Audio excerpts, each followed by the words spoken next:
Madame, Monsieur, bonsoir. Au sommaire de cette édition, on s'intéresse à la mise sous pli de la propagande électorale pour les législatives. Oui, ce sont ces lettres qui contiennent les programmes et les profils des candidats. Un travail titanesque, puisque les courriers sont préparés à la main au Mans, à destination de tout le département. Nous irons aussi du côté de l'abbaye de l'Épau, ou plutôt de l'abbaye royale de l'Épau. C'est le nouveau nom de ce lieu emblématique. Un moine cistérien nous expliquera pourquoi.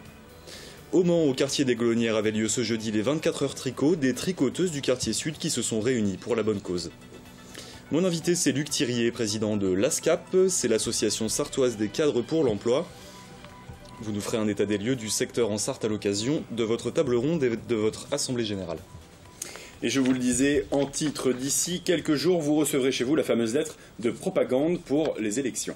Des courriers préparés à la main au Mans pour tout le département. Un travail colossal, je vous le disais. Il y a 6 millions d'exemplaires à envoyer. Le reportage de Diane Lemoisson. 12 heures de travail, rien que pour la deuxième circonscription. Et pour tout le département, 5 à 6 jours de mise sous pli, ici, avec plus de 200 personnes. Un travail titanesque, particulièrement cette année, avec 66 candidats dans le département. C'est toujours plus compliqué avec le nombre de candidats parce que c'est un volume important de propagande et un volume important de bulletins de vote. Pour la propagande, on est à peu près à 6 millions d'exemplaires et pour les bulletins de vote, on est à peu près à 9 millions, entre 8 millions 5, 9 millions. Pour ne pas mélanger les candidats, à chaque jour sa circonscription. Les enveloppes sont préadressées informatiquement. Le reste est le fruit d'un travail d'équipe et d'une gestuelle bien rodée. Alors ça, c'est-à-dire vous tournez, voilà, et là vous savez que vous avez tous vos bulletins, là c'est la fin du cercle, et voilà, on transmet aux collègues qui eux ont tous les documents, qu'ils ont tout rassemblé et tout est mis, formaté dans l'enveloppe. Un convoyeur vérifie par sondage si les enveloppes sont complètes. Mais alors, comment se fait-il qu'il manque si souvent bulletins de vote ou programmes dans les enveloppes ? Le candidat nous donne les propagandes et les bulletins de vote qu'il souhaite qu'on envoie. Certains candidats souhaitent des bulletins de vote uniquement pour les mairies et n'en envoient pas aux électeurs. D'autres en envoient aux deux. Donc c'est tout à fait c'est à l'appréciation du candidat et donc nous assurons simplement une prestation d'envoi de ce qu'il nous fournit. Dernier envoi prévu le mardi soir. Commencera alors un nouveau challenge. À l'entre-deux-tours, nos petites mains n'auront qu'1 jour et demi de mise sous pli. Un nouveau directeur pour le MM Arena du Mans.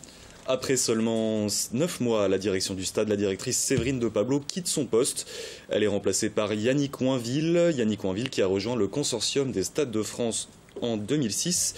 Il occupe donc le poste de directeur de la société Le Mans Stadium dès ce jeudi. Et puis un mot de basket avec l'arrivée d'un nouveau joueur au MSB. Quelques jours après l'arrivée d'Antoine Eto'o, c'est au tour de Terry Tarpey de rejoindre les rangs de l'équipe Mancel pour 2 saisons.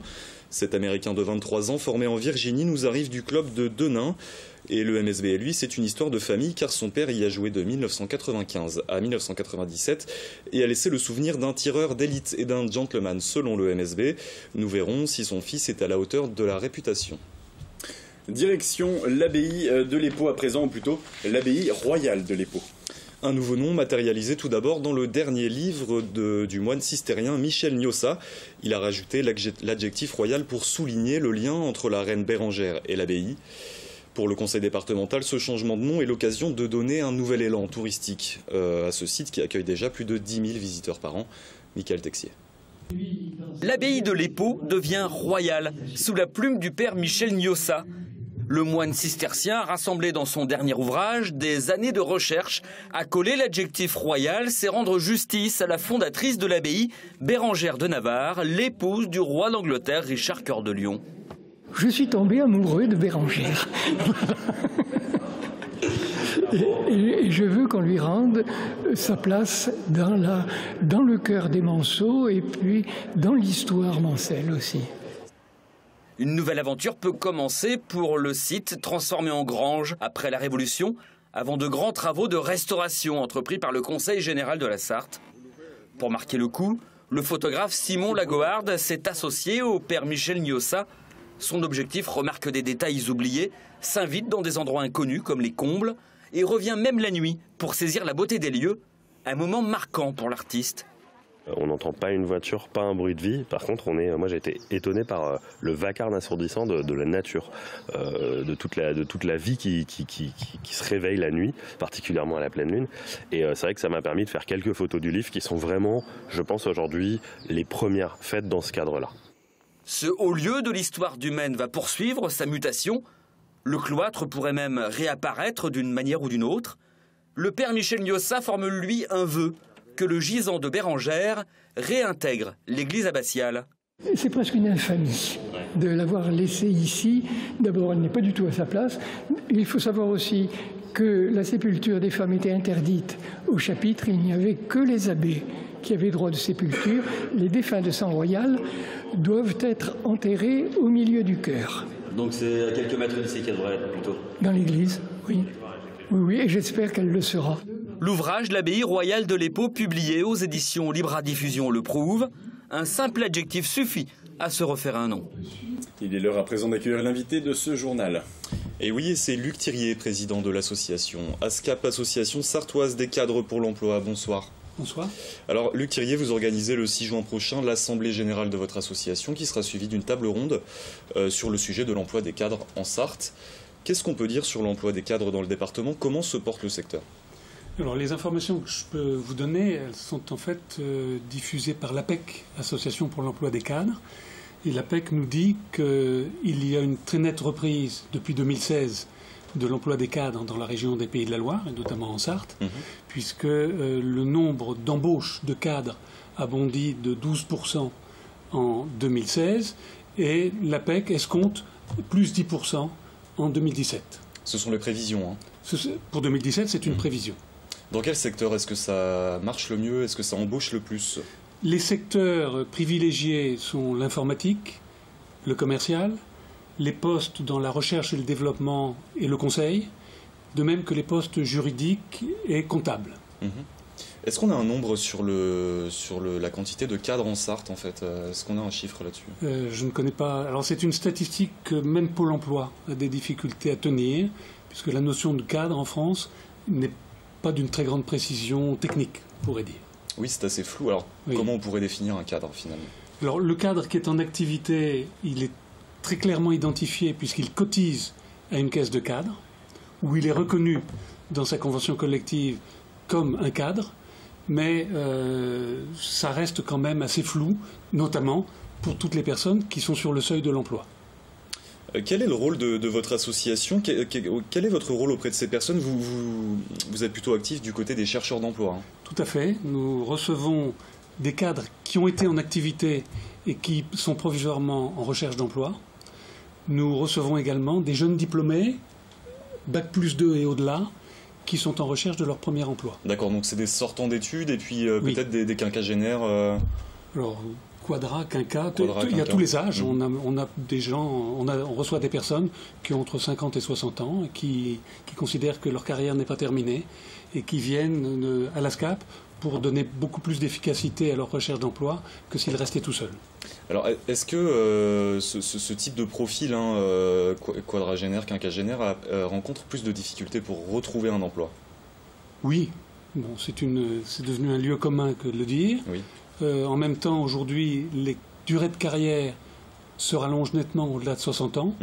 Et les entreprises commencent à s'accoutumer à recruter des cadres dans ces âges-là qui apportent leur expérience que n'ont pas les débutants. Quel est le type de conseil que vous donnez à ce type de personnes? Est-ce que vous avez un conseil là que vous pourriez donner ici sur notre plateau s'il y a des chercheurs d'emploi dans ce cas-là qui nous regardent? Le conseil de synthèse qu'on aime bien donner à nos adhérents, c'est que quand ils rencontrent un recruteur, il faut qu'ils n'oublient surtout pas que même si eux-mêmes ont leur propre besoin, qui est de retrouver un emploi, le recruteur a un gros souci, c'est qu'il recherche un collaborateur et le meilleur possible. Donc l'entretien de recrutement, c'est vraiment la rencontre entre deux besoins. Et je pense que si le candidat a ça dans la tête, ça rééquilibre un petit peu les deux plateaux de la balance. Garder confiance et se dire que la personne en face de nous a autant besoin de nous que nous de lui. Tout à fait. Et que le candidat se positionne en offreur de service. et déroule de façon commerciale tous ses atouts, toutes ses qualités. On va rappeler le lieu de cette table ronde. Ça se passe le 6 juin. C'est à quel endroit? C'est au CNAM, 1 boulevard Pythagore ou rue Pythagore, je ne sais plus très bien, dans la zone de l'université, au CNAM, Conservatoire national des arts et métiers, et c'est à 18 h. La table ronde sera précédée de notre assemblée générale statutaire, et ensuite la table ronde fera intervenir des professionnels de l'emploi et du recrutement. C'est bien sûr gratuit et ouvert à tous. Merci Luc Thirier d'être venu sur notre plateau. Merci. Direction à présent le quartier des Glonnières où une compétition de tricot était organisée ce jeudi. Et oui, les meilleures tricoteuses des quartiers sud se sont réunies pour jouer de l'aiguille. Les 24 heures tricot, c'est le nom de cet événement, mais on ne cherche pas la performance. Tous les vêtements tricotés seront envoyés à des associations caritatives en Tunisie ou en Roumanie. Antoine Besson et Audrey Isical ont rencontré ces tricoteuses. Il y a les 24 heures du Mans et les 24 heures tricot. À quelques mètres du circuit Bugatti, dans le quartier des Roncerets, elles sont une vingtaine à avoir pris le départ de cette 4e édition. Ça a été un peu une boutade qui a été lancée comme ça en disant oh, ça serait sympa qu'on fasse les 24 heures tricot. Et puis on nous a pris au mot et on a lancé le truc, les 24 heures tricot. Des tricots destinés à des œuvres caritatives, pas de compétition donc, de quoi faire la différence entre elles et les pilotes, ou presque. Les 24 heures voitures, c'est les voitures qui font les efforts. Là, c'est nos petites mains qui font les efforts. Ils ont des relais, ils ont tout. Puis c'est pas les mêmes prix. Une pelote de laine, ça coûte 2 € et ils ont des millions entre les mains. 24 heures d'efforts à manier les aiguilles pour créer des pulls, des écharpes ou des bonnets. Et ce même durant la nuit, évidemment. Toutes n'ont pas fait, mais il y a une dizaine de personnes qui sont vraiment restées toute la nuit, qui ce matin ont pris leur petit déjeuner, leur douche à la MJC. Enfin, c'est toute une vie ensemble aussi de femmes qui se côtoient, mais qui n'ont pas l'habitude forcément déjà de vivre 24 heures ensemble et qui ont conversé pendant 24 heures. On tricote de la langue également durant ces 24 heures. Mais même un petit neuneu, vous voulez pas mettre un petit neuneu, les filles? Je crois que non. Un événement convivial qui a permis à ces passionnés de tricoter et papoter jusqu'à l'arrivée.